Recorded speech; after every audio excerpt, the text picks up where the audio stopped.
It's now time for Trivia Tracks with yours truly, Pryce Robertson. This edition of Trivia Tracks is brought to you by Ouachita Valley Respiratory Care, where you can breathe a little easier, and Beth Smith at Edward Jones. Edward Jones, making sense of investing, member SIPC. His distinct playing style was a cornerstone of the Johnny Cash sound.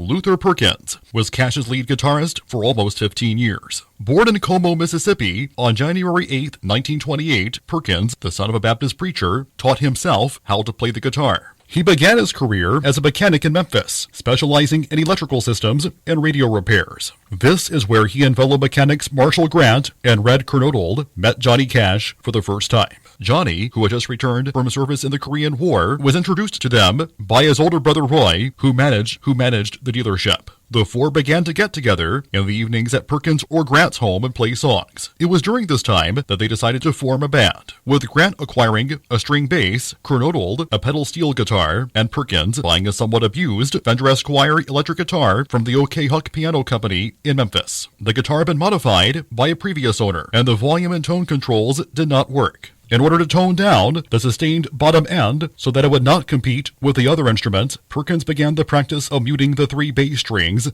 E, A, and D, with the heel of his right hand, much in the style of Merle Travis, and scratching a rhythm pattern, as heard on Sun Records recordings prior to 1958. This pattern developed into a more defined picking, with random syncopation, on later Sun recordings and for the rest of Perkins' career. In late 1954, when Cash got an audition with producer Sam Phillips at Sun Records, he brought Perkins, Grant, and Kernodle along to back him instrumentally. However, Kernodle got cold feet during the audition and left before the session was over. Together, Perkins and Grant provided the instrumentation as the Tennessee 2, which became the Tennessee 3 in 1960 when drummer W.S. Fluke Holland joined. By the way, Luther and future Cash touring member Carl Perkins were not related. Twice married and fathering 3 daughters, Luther found time for other hobbies besides guitar, knitting and fishing. He had big hopes of launching his own music publishing company and give close friend Chris Christopherson his first big break. But before anything could be planned, fate sent Johnny Cash and friends reeling.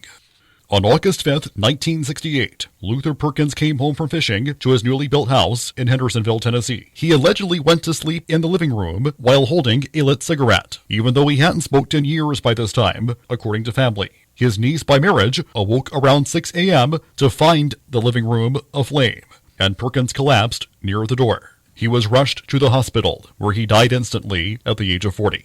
Perkins' death left Cash grief-stricken.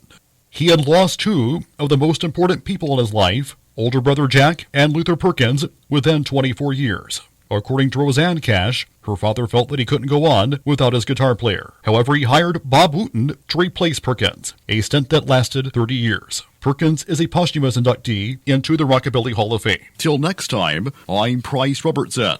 Amazed by today's trivia? Then join me every Monday through Friday morning for Trivia Tracks on Fox Sports Camden 97.1.